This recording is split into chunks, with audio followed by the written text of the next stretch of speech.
તો જય માતાજી મિત્રો, આપણે પહોંચી જઈએ ચોટીલા ને કોમેન્ટ કરી નાખજો જય ચાઉનમાં અને મિની બ્લોગ પૂરો જોઈજો.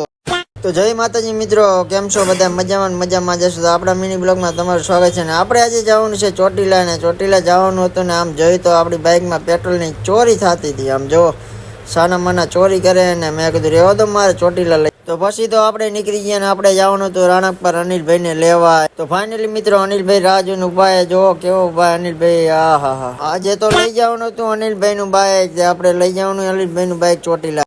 ફાઇનલી મિત્રો અનિલભાઈને નાઈસો ઉતરી ગયો તો કે માવો ખાવો પડશે, માવો ખાઈ લીધો અનિલભાઈ માવો. તો ફાઇનલી મિત્રો આપણે પહોંચી ગયા છીએ ચોટીલા પહોંચી ગયા. ટ્રાફિક તો ઘણું હતું હો. તો ફાઇનલી મિત્રો આપણે પહોંચી ગયા છીએ ચોટીલા. તો ચાલો તમને પેલા ચોટીલાના ડુંગરના દર્શન કરાવી દઉં, પછી આપણે જવાનું છે ડુંગર ઉપર.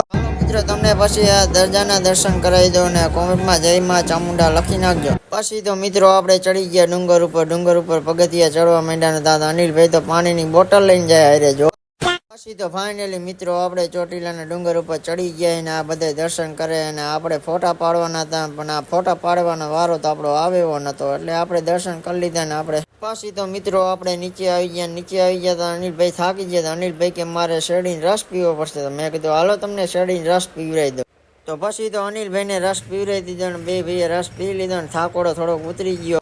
તો પછી તો મિત્રો આપણે દર્શન કરીને નીકળી ગયા ઘરે જવા. વચમાં અનિલભાઈ ભૂખ્યા ગયા હતા, મેં કીધું હાલો તમને વેપાર ને બાટલી ને એવું ખવડાવી દઉં. અનિલભાઈ તો મોજમાં આવી ગયા. તો મિત્રો બ્લોગમાં મજા આવી તો આપણી ચેનલને લાઈક ફોલો શેર કરતા જજો.